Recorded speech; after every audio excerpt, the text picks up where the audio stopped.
Hello guys, केएसएल की videos में आपका स्वागत है। गाइस, आज मैं एक बहुत ही धमाकेदार वीडियो लाया हूं जो आपको पूरे यूट्यूब पर नहीं मिलेगा।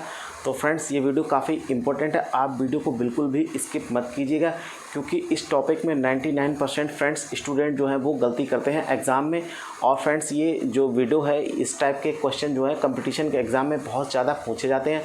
तो फ्रेंड्स, आप वीडियो पर बने रहिए और वीडियो को एंड तक देखिए।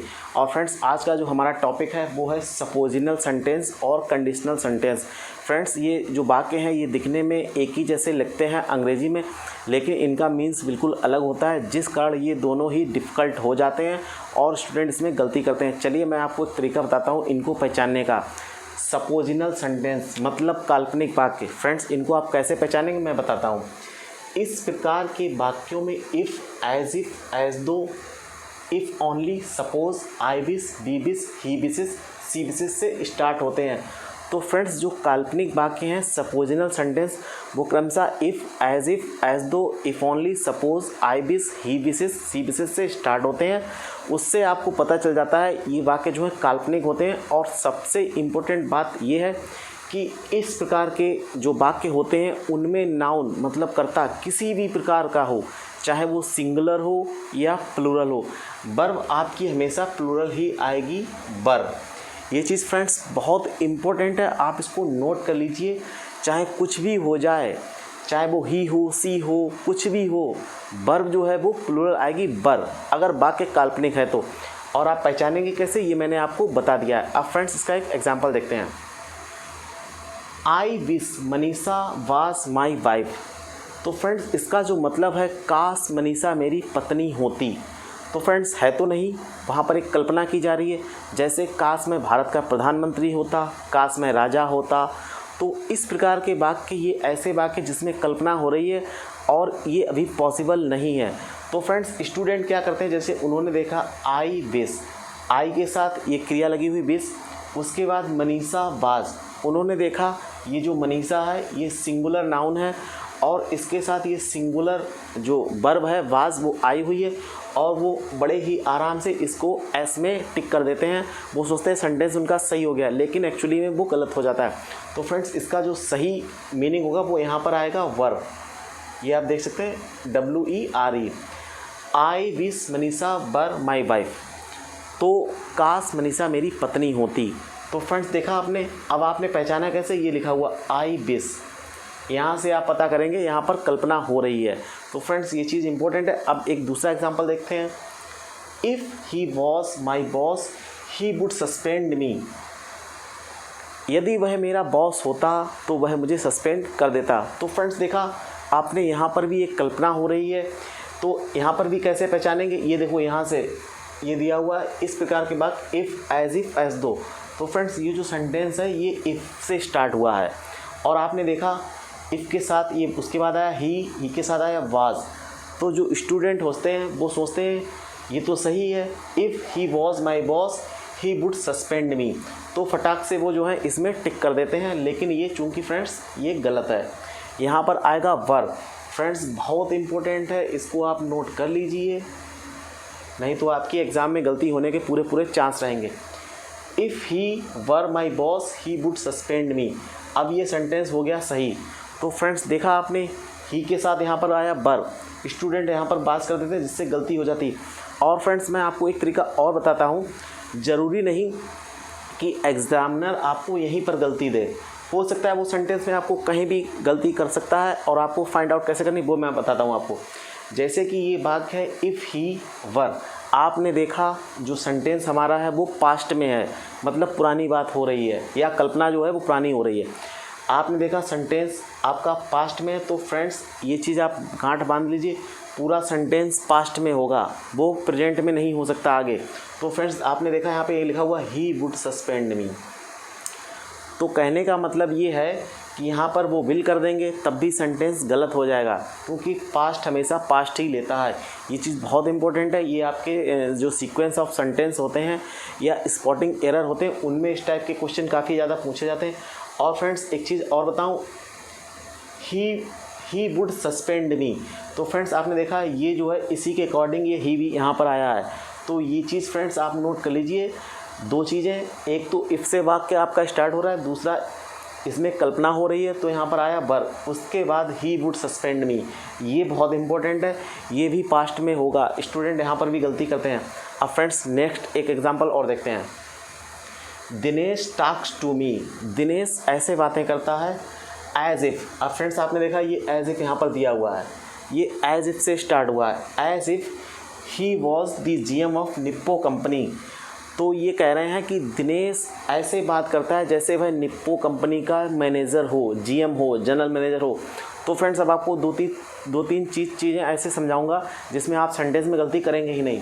ये देखिए यहाँ पर लिखा हुआ दिनेश टॉक्स टू मी, ये वाक्य है प्रेजेंट इंडेफिनिट का। दिनेश, ये देखिए फ्रेंड्स यहाँ मैं आपको एक एक चीज़ बताऊँगा आप कैसे गलती पकड़ सकते हैं। सबसे पहले आपने देखा दिनेश टॉक्स, तो आपने देखा दिनेश जो हमारा वो सिंगुलर नाउन है, इसी के अकॉर्डिंग यहाँ पर वर्ब आई। फ्रेंड्स वर्ब एक ऐसी चीज़ है, वर्ब में अगर हम एस लगाते हैं तो वो सिंगुलर हो जाती है, और अगर हम इसमें एस हटा देते हैं तो वो प्लूरल हो जाती है। लेकिन हमने यहाँ पर देखा Dinesh talks to me, Dinesh singular है तो यहाँ पर वर्ब भी फ्रेंड्स सिंगुलर आएगी, तो यहाँ पर हमने टॉक्स में एस लगा दिया है, तो ये जो वर्ब है वो सिंगुलर हो गई है। अब Dinesh talks to me as if, अब फ्रेंड्स आपने देखा यहाँ पर एज इफ़ का प्रयोग किया गया है जो कि एक कल्पना के लिए किया गया है, जैसे मैंने आपको बताया। अब यहाँ पर कल्पना हो रही है, Dinesh talks to me he was the GM of Nippo company. ये देखिए फ्रेंड्स, तो फ्रेंड्स मैंने आपको क्या बताया, जब भी काल्पनिक वाक्य होगा तो उसमें बास की जगह वर का प्रयोग किया जाएगा। ये यहाँ पर गलत है, इसको काटिए, यहाँ पर कीजिए वर। अब आप सोच रहे होंगे ये वाक्य तो यहाँ पर प्रेजेंट का है, फिर यहाँ पर पास्ट का कैसे हो गया। तो फ्रेंड्स जो काल्पनिक वाक्य होते हैं वो शुरू में तो आपको प्रेजेंट, पास्ट, फ्यूचर में मिलेंगे, लेकिन जो एज इफ़, एज दो, ये जो भी सेंटेंस है उसके बाद हमेशा पास्ट में ही सेंटेंस आएगा। इस चीज़ की आप गांठ बांध लीजिए फ्रेंड्स। ये देखिए Dinesh talks to me as if he was the general manager of Nippo company. तो फ्रेंड्स आपने देखा कि इसमें क्या इंपॉर्टेंट है, ये जो 3 एग्जाम्पल दिए हुए इसमें यही इंपॉर्टेंट है। बाकी शुरू में चाहे जैसा हो, लेकिन आपको if, as though, suppose, I wish, he wishes, she wishes, सबके बाद वर का प्रयोग किया जाएगा। ये चीज़ इंपॉर्टेंट है, आप इसको गांठ में बांध लीजिए। तो फ्रेंड्स अब हम बात करेंगे कंडीशनल सेंटेंस की, जिसमें कुछ कंडीशन हो तो ये, जैसे कि इस प्रकार के वाक्य भी फ्रेंड्स सबसे इम्पोर्टेंट बात यह है कि इस प्रकार के जो वाक्य हैं वो भी देखिए फ्रेंड्स, इफ़, एज दो आदि से स्टार्ट होते हैं, और इस केस में इफ़, एज दो के बाद सब्जेक्ट किसी भी प्रकार का हो, वर्ब जो है वो सब्जेक्ट के अनुसार ही आएगी, क्योंकि फ्रेंड्स ये वाक्य काल्पनिक नहीं है, ये वाक्य है कंडीशनल।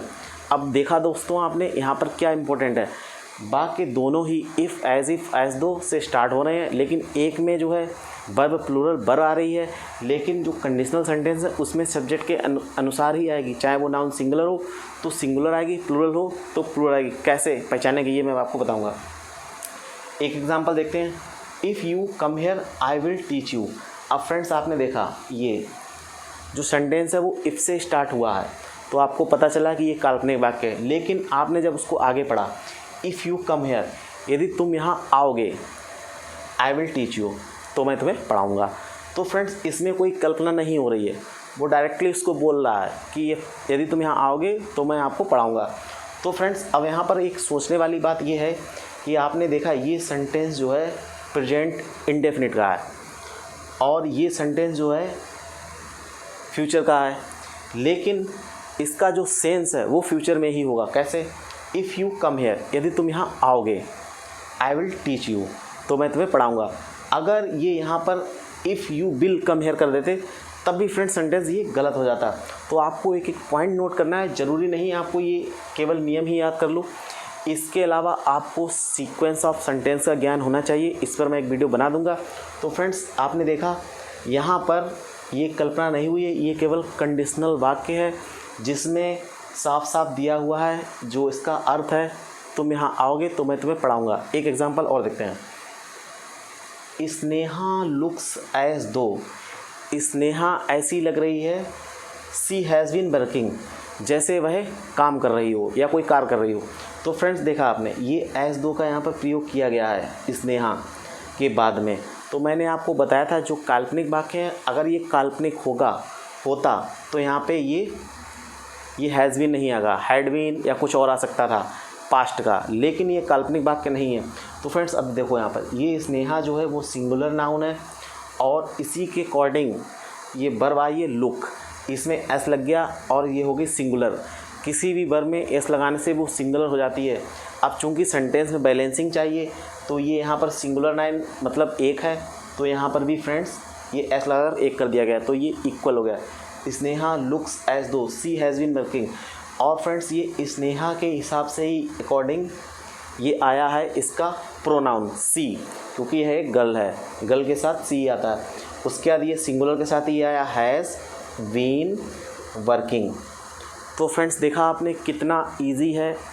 अगर आपका कॉन्सेप्ट क्लियर हो तो फ्रेंड्स एक बार मैं आपसे जो है फिर से समझा दे रहा हूँ।